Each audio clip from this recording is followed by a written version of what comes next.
So you got first place in the tournament. Congratulations. I'll stop looking for rifles. Yes, I did. I got first place. You know, it was a tough competition. Pretty stacked class. Pretty stacked. You know, mentally, it is tough between the contestants of, you know, myself. It was a 1-of-1 class, so I cannot say my shooting earned a first place. There's a hair in my eye. I can't say that my shooting earned a first place, you know, position, but I got a first place cup. So yeah. But brief summary, if you know you hadn't watched the previous ones, it was a new bow. I had only basically just put it together to go on the Arizona hunt. Got new strings as soon as we got back from that hunt, so I had brand new strings. Hadn't shot the bow. It hadn't been, you know, the strings hadn't been run in yet. We just put the arrows together like 2 days before heading out to this tournament. The new skinny arrows, so different type of arrow, different weight of arrow. What else did we do? I maxed out the poundage pretty much, so went from 46.5 pounds to like it's either 49.5 or 50, just depending on whose scale draws it back. A lot of changes, and the weight was the biggest thing. So we went out. I shot like ass the first day. I mean, garbage. If you were there in my class, you would have been like, yikes. But it was what it was. I was having to draw, we sighted it 1 pin in out of 3 pins to use it as a single pin the night before the shoot. So I was tired. I was having to draw with my elbow down. You would have just cringed. And I was just yanking shots to the right. I was like, I know we sighted this pin in for the most part. Like, it shouldn't be 5 inches to the right. So I adjusted a little bit of windage, but not a ton, because I was like, I don't think this is the bow. And then we went to the fun course that afternoon. We could talk about that more, but essentially you helped me draw every single shot on the fun course, and I beat you. Now you were a little impaired, so I wouldn't say it was necessarily, you know, an outright win, but I won. And but nonetheless, my score represented all 10s, all 12s, and 2 8s, I think, on the fun course. 206, and the yards that not as many shots as far as the competition course, but much more challenging and smaller targets on the fun course. So it's like, how in the world? How can this be? How can I shoot a 206 and a 148 on the course in the morning? It's because I wasn't drawing the bow myself. Maybe you don't have nerves of steel for competition either. Probably not that too, but I knew I was only competing against myself, so it was like that. I think the nerves, maybe they'd be more if I actually had competition. Maybe that would help. But it was just like, it's whatever. There's nobody else in my class. Well, what you can do is, since we're competing this weekend, if you want more competitors, you could sign up for female bow hunter rather than freestyle. Can you actually sign up for this one? Yeah, it's a competition. Oh, that's true. Yeah. There'll be more people at this one. There will, for sure. Maybe I'll do that and it'll push me. But then I have to not move my sight. Your third pin for your tack pin hits, but most of the shots are under 40. Well, I just need to sight the bow in general. 20 through 40. You know, the correct way you're supposed to sight in the ultra view. 20 through 40, yes. Mm-hmm. Yes. But so, anyways, I have decided that I think it is just a matter of form. And when you're, tired, and you exert a lot of your energy in the draw of the bow, and when you're exerting that and drawing in a way that I haven't practiced drawing in 2 years, your form you would think you go back to the same shape, same position, same spot for your hands, all of that and I just don't think you do. And I think my front hand is a little torqued when I have to do this, and it's not getting back to normal. And I think I'm just yanking shots because I'm drawing differently. Because when you draw for me and my form goes back, as it should, they were fine. So I think it's just a matter of I need to get, I wouldn't necessarily say stronger. I need to build up more endurance, because I can draw the poundage, but I need to get to the point where I can draw it all the time without, like the 46.5 pounds was, where it was just like a cakewalk. Yeah, or possibly both. Yeah, both. Because the goal is to keep moving up, but I want to get to the point where 50 is a cakewalk. And right now it is not, because so we'll move forward in the tournament. The second day, I think it was just a matter of I had been shooting my bow every day for like 3 days now. And so I was starting to feel almost less tired, maybe like hitting a second wind. And I was drawing the bow fine. And a lot of 8s, so not as perfect as when you were drawing the bow essentially for me, because I am exerting some energy. But I was drawing it normal, elbow up, a lot of 8s, a lot of 10s, and then towards the end, I started to get tired again. And unfortunately, the target we started on meant that we ended the course on a bunch of uphill 40 to 45 yard shots. And it's not far, but also uphill has never been my strong suit. We know that. Somehow I always end up shooting high. And we added a 1/2 inch to my draw, so I don't have as much leverage to push and pull, which becomes a little bit of an issue in uphill shots. So I shot 2 over the targets. It's 2 zeros. And then I got 2 5s, and it just tanked my score. If I had shot, we did the math, if I had shot average, which an average for me was an 8 the second day, if I had shot average, well, a little higher than an 8, but say I just got 8s, I would have had a 174 instead of a 152. So I can't say that my shooting earned a first place position, but we know the things that need to be worked on.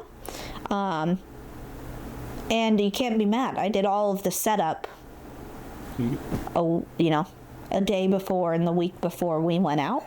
So that's how it went. And I was just happy to get out there and compete and shoot.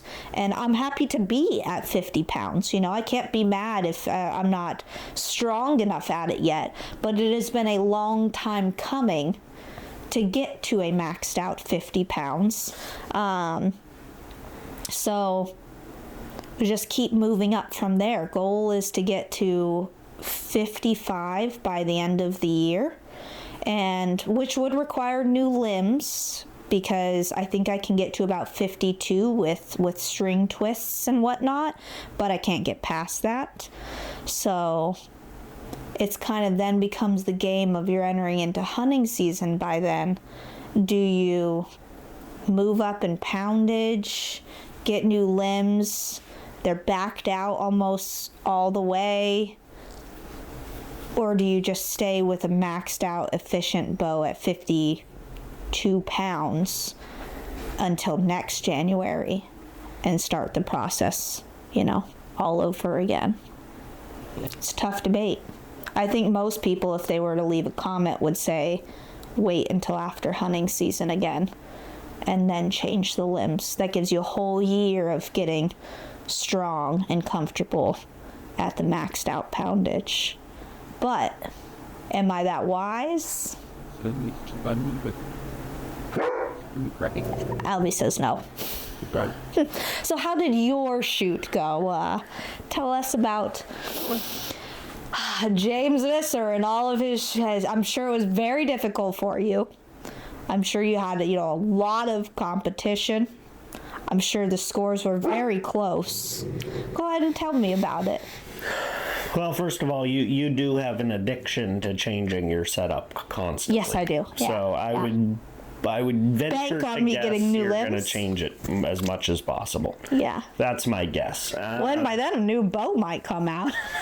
Yeah, I mean, it will, yeah. New bows come out, when is it? October? Yep. So, yeah, that might be the better plan. Just get 60-pound limbs on the new bow. There you go. Yeah, and then Problem hold on to that solved. bow until I'm ready to switch over to it. There you go. Alice stumbled on. Atlas is definitely chiming in. It's a little bit of a rainy day. Honestly, I'm a little bit disappointed in the amount of rain we've got thus far. It's very minimal. So I'm hoping we get more. It's supposed to rain the next couple of days. This podcast, admittedly, is out a little bit late. I just completely forgot to do it yesterday. So it will be out on Wednesday, but it's going to be out late, especially on YouTube, because it'll take 8 hours to upload on my computer. You But don't have the best internet. But the Spotify will be up right when we finish. So that's good. We got it done. But yeah, as far as the competition... Oh, subscribe, by the way, on YouTube. Subscribe to the podcast. 5 stars on Apple and Spotify. What is That's the where you listen. podcast app for... Subs? Yeah. Almost 800. It's like 790 something. Oh, okay. So it moved up a little bit from last week? Yeah. So we should be getting close to monetization, which I really appreciate. And yeah, we'll just keep growing it each week. So the competition for me was, let's see here. I was comfortable with the bow, but I had just got new strings and hadn't shot at all with the new strings. I only brought 4 arrows, just these 4 here. The bow I was pretty confident was sighted in, but admittedly I had only shot it at 6 yards with the new strings. So at 6 yards, you know, everything's pretty close to the middle. But when I thought about it, everything was on a little dime. I was low left on everything, on at 6 yards. So then I got out to their range, and at 70, I think I first shot at 60 or 70. Everything was low left. Went to 40, everything low left. 20, everything low left. So I was thinking about switching it. This is the day before the contest, and Chuck's like, "Oh, I would wait. I wouldn't switch it till the morning." So I shot again in the morning, right away. Everything low left. So I adjusted, moved it up into the right. David is filming me the first day. It's a 2-day shoot, 20 targets each day. You're scoring 0, 5, 8, 10, 12. 20 targets a day. And the distances can range anywhere from, I think 6 was the shortest to 60 is the longest. So anything's in that. Okay, so yours went out to 60. Yeah, in that range. So first day, I think I may have started with an 8 on the first shot, but it was a tough shot. It was like I think it was a really small target. I may have shot an 8, or it might have been a 10, and then I shot a couple 10s, and then like another 8, and then which is not a good start, compared to what I had done last year. Then I shoot a 5, and I didn't have a single 5 all of last year at the same tournament. So I was like, okay, I'm not off to a hot start here. Struggle through a couple more 10s probably, and David goes, "Hey, everything is right. Everything you're hitting was a little right." So we adjusted the sight a few clicks on the dual track, and yeah, after that, I think we did a couple more targets. They were better, 10, maybe a 12. Did a little more adjusting, couple more clicks, and from there it was dialed. So Yeah. It was kind of the tale of the first 6 to 7 targets day 1, and then the rest were really good. So I did come out of the day with the lead. I had a 195, which I averaged. I think it's like a 9.8 was my average. So not quite above par day 1, but close. And then I think second place was 180, so back 15 from me. So that's a pretty good lead. So day 2 we reshuffle. So 2 of the guys I shot with were the same, Axel and Randall. But then my buddy... Axel's a hard name. Axel's super hard. But then my buddy Rampage, who I bump into all the time at shoots everywhere across the country. Did you say his name's Rampage? Yeah, Rampage. That's not his real name. No, but that's what. Okay. But he's been to both BD challenges. I've bumped into him at TAX all across the country. He's a good dude, good shooter. It's the first time we ever got paired. So I come in 15 points up. And now the night of the tournament, after night one, I ended up having a fair amount of pops, you know. Yeah. I was playing football with some kids and ended up falling, cutting my hand. I think you fell during soccer when we switched to soccer. So, okay, whatever. I fell during soccer. My hand's torn up, and then it wasn't my best evening. Fell out of a chair. Yeah, actually, you just fell over the hurt chair. my hand worse. Yeah. Bandage up the hand. The silver lining was that at least I went to bed at 8. Yeah. So I go to bed, and I wake up and I'm like, man, I hope my hand is not going to harm my shooting, because it's like right where I wake up about 3 a.m. and I'm just hammering water from that point forward. So from 3 till the time I woke up, I bet I slammed 3/4 of a gallon of water. So I woke up, I went right over to the practice range, drew, my hand felt okay. I had to change my grip just slightly, but it would work.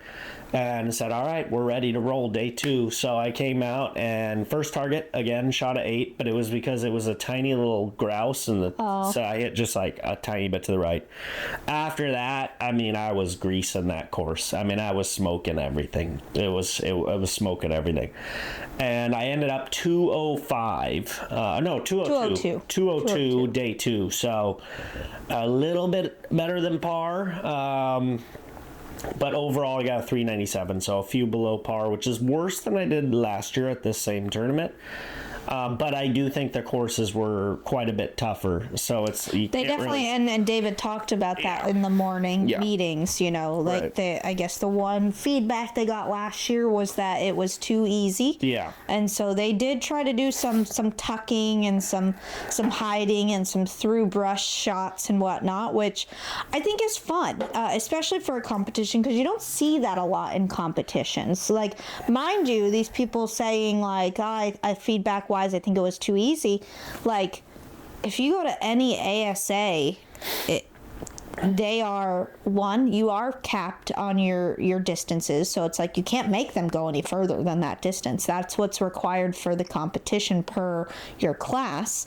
And then 2, you cannot hide rings. The entirety of every ring has to be visible. Like, that's in the scorebook.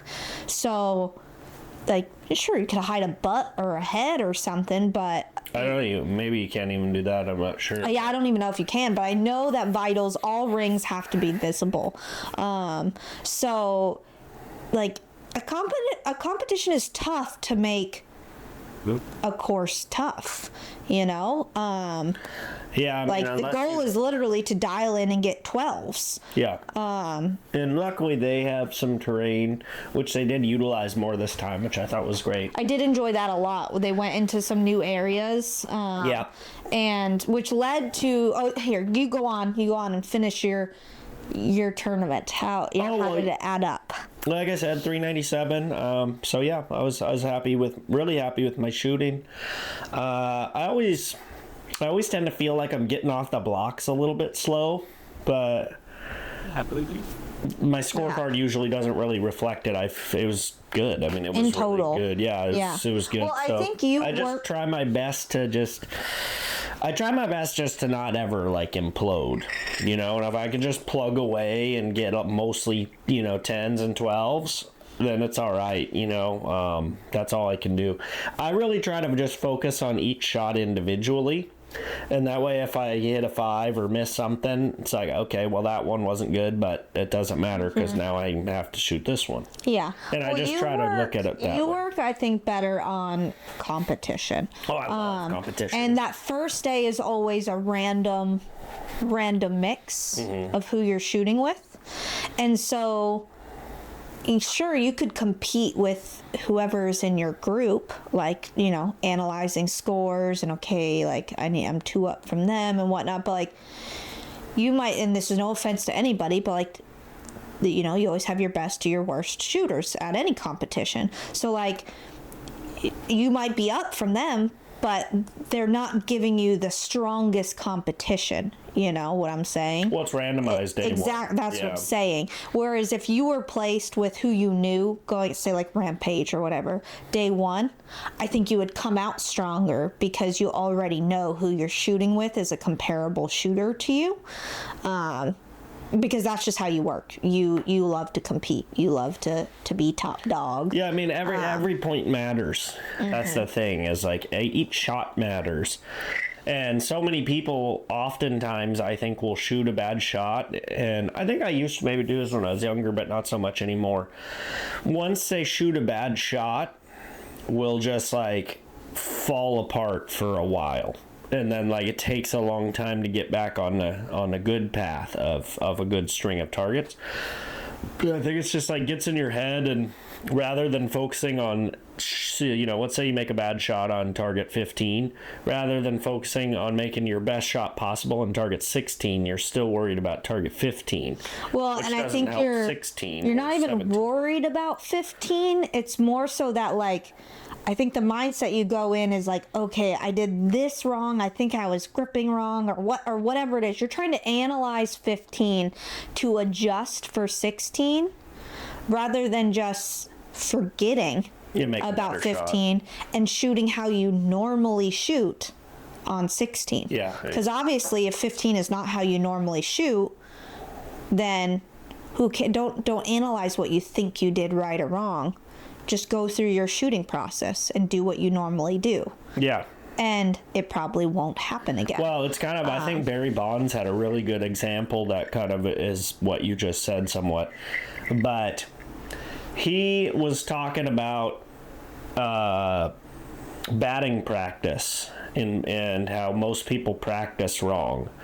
Because he was saying that, if I'm in a game and I hit a perfect line drive and barrel the ball perfect and my swing's perfect and I was right on time, but the ball just happens to go to an out, say the shortstop, and they catch it and it's an out. Mm-hmm. He goes, what a lot of people do is try to make an adjustment so they don't get out next time. He goes, I never do that because my swing was perfect.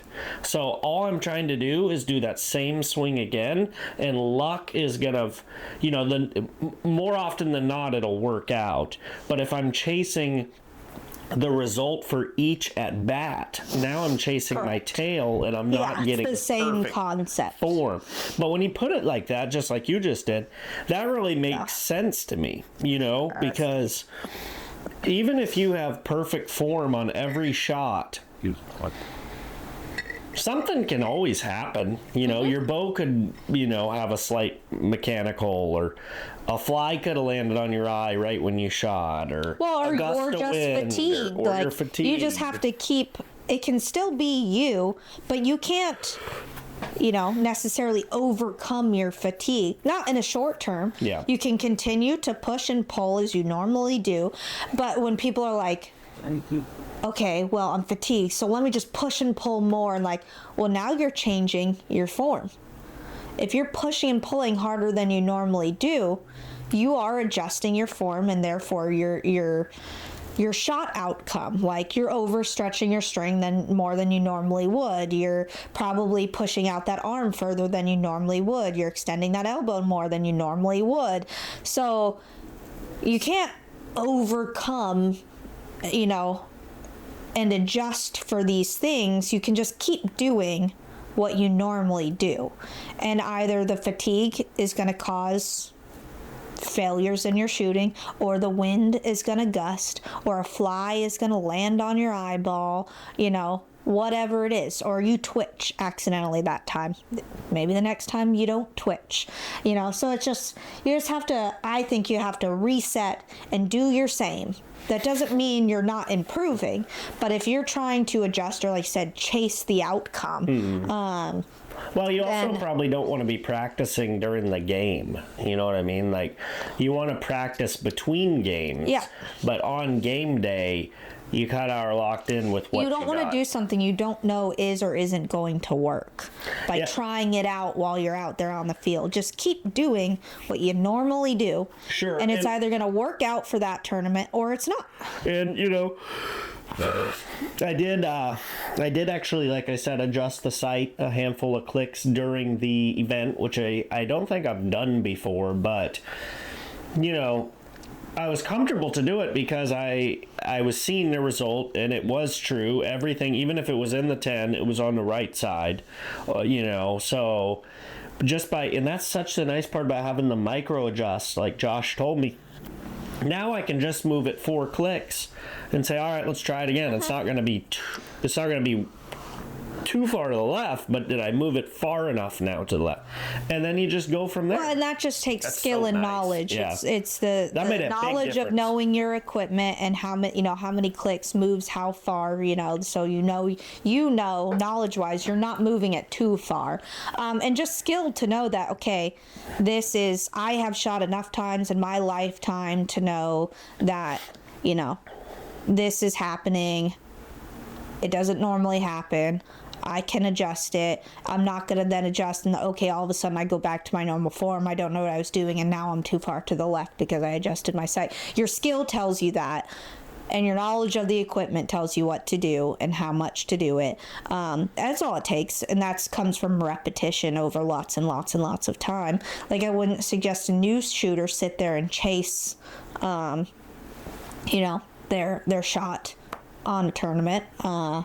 I would say just practice your form and your shooting, but those are all different skill levels. So overall, I think it was a great shoot. I think it tells me I need to shoot more, and we need to stop by the bow shop and pick up those little mini targets so you can maybe shoot even more in the house. And a good fun weekend, and we're gonna go out there next weekend again. This time just camp, film, have a good time, and go to walk the trail. We didn't think we were gonna be here for it, but we're actually not gone until the next weekend, up to Washington, and that's always a fun shoot. We talked about it on the last pod, but you gotta find the targets. They're not marked.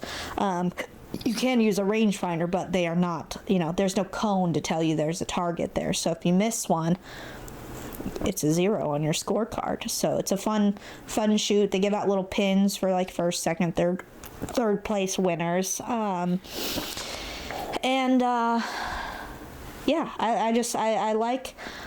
like Yuma's, the land that they've got, and that kind of led you to talking with David and Scotty about the potential to do a second state of BDC, because there is a lot that you could do with their land creativity wise that they don't normally do, and it would be more challenging. Sometimes what you do is not meant for the faint of heart or the weaker need, like myself, or whatnot. But that's why the name is called Challenge Bow Disciples. Well, you mean it would be more Challenge. challenging than what they do currently? For sure, yeah, because yeah, you're using definitely. different area that has some steeper stuff, climbs, hikes, Definitely. and shots This is that what they normally use. This is something that's always kind of irked me, is when people, for example, when I wanted to do Bow Disciples Challenge back in 2020, it wasn't going to be called that. The name was so goofy. I don't What even, were you gonna call it? like the Extreme 3D Experience or something. It was ass. It was ass. I actually cheesy. had the promotion done and everything, like the first video, which was also ass. But I had everything ready to go, and then COVID struck, so it never came out. But I remember back then when I was pitching what I wanted to do, it was going to be different than what it is now. But basically, it was going to be, I think, just one day, but everything was going to be 80 yards and out. It was going to be big, and which would be cool to do sometime, and that was the plan. But I remember there's this guy who I used to chat with who was like, well, I just think about these guys and these 4 people that can't do it, so because of that, I can't do something like that. I'm like, look, I'm not going to make some shit for one person. Or 4. Or 4. I'm sorry. I'm going to make the stuff that is that, like, as an avid shooter who has fun pushing myself in my shooting, I'm making it for me. And other people like me. And if you're not like me, that's fine. Just don't come. Right? I don't get it when people go, oh, well, we'd be scared of someone getting hurt. I'm like, look, the promotion says if you're not in good shape, maybe think about not coming. Yeah. Like, it's all out there. So, like, when you I don't like coddling. Yeah. And maybe you're someone who's not in the best shape and you said, you know what? I want to go to Bow Disciples Challenge and try to push myself and try to get it done. Maybe it's a personal challenge. Goal. Yeah, or a personal it's a challenge for you. Yeah. I just think that a person as an individual. I just think, like, people are adults. You don't got to baby other adults. Yeah, they can make the choice whether they think they're capable or not, or if they want to challenge themselves or not. And that's not to say everything that you build is hard as shit. It's still challenging. VFW, but there's a lot of closer shots that are just technical. But again, it pushes you to challenge yourself and your skill as a shooter. Yeah. And that's what I think is fun. It's the same thing with tech. It's a fun time, but also still challenges you to get out there and test your skill level and judge your abilities and your fitness. And I mean, it's kind of the same as going to a ski resort, right? Mm-hmm. Like, okay, a ski resort, yeah, maybe old Bethany Ann, who's been to the slopes for 45 years, maybe Bethany Ann probably shouldn't hit the double black diamond. But guess what? There's also blue squares and the bunny slopes and the green dot. Yeah. She can go do one of those, right? Yep. But you have to let adults make their own decisions. If Bethy Ann's feeling skip spry and she wants to go try it, she can go try it. Yeah. Right? It's not my job to be like, oh, well, because of this one guy. Yeah, but you provided the options. You know what? There's options. And no option you made was terribly easy. Oh, no. I mean, VFW was theoretically the easy course, but man, it was tough shooting. That course was really tough. Honestly, those are my favorite, are the technical ones like that. I think VFW may have been the best, like one of the sleeper courses. Obviously, the flagship had to be Bow Disciples just because it went literally all the way from the bottom. It challenges you physically. Top. Oh, it was, and every shot was a bomb. Like, I think the shortest was like 60. So that was a bastard. Yeah. So, anyways, that's what I think that you could do with their property. Yuma can make, and they're excited for the possibility of it. Well, obviously, you would have a big draw. Yeah. Which is, like, exciting because these clubs need support.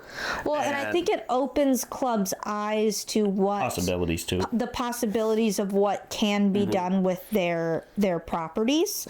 Right. Maybe they can't use every shot that you put together, but it does open the idea of, okay, so you can run a course this direction, and we could still follow that path. We just might shorten some of the shots, or things like that. Well, and I mean, I think if you look at Bow Disciples Challenge at Henshaw, which is that's great working with Bear State Bow Hunters, they're really good partners, and I've shot there for. I have a first place plaque from 2006 when they weren't even at their current place, so I've been going a long time. Where were they before that? Escondido. Really? Yeah. So and then they moved, which I think the new place is better, but both are fine. My point being.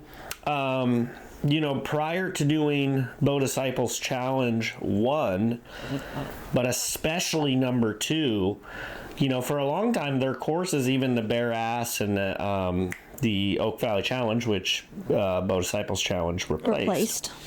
Which was the plan in 2020 as well. So it's been the plan for a long time. Their courses were, let's be honest, they were all kind of the same.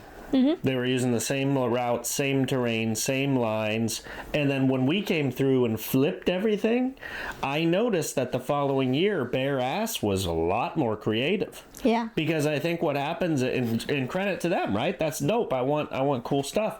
But I think that, like you said, sometimes, you got to show a path first. Yeah.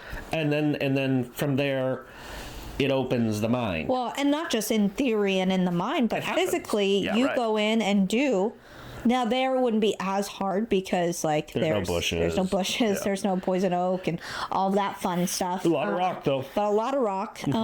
But you know, you could do some clearing. Like if you noticed on the first course, the first day you did, the ones like kind of by the black top and just after it, he's being cute. He's as being shit right- ridiculous. Why is he being so cute? yeah. He is just soaking it up right now. Oh yeah, you Look are, at you him. little brat. You're special. But I mean, you know also that. the river But- trail part, you could get super creative with, Yeah. which they do now. But like, I think you could expand it. Yeah, but I saw there were a couple of trails, 2 or 3 of them that Debbie had went in and just shoved with her hand that shale rock kind of stuff to create a path, and that's very easy to do. You know, if you're setting those targets and I'm over there, there's tools you could use to just kind of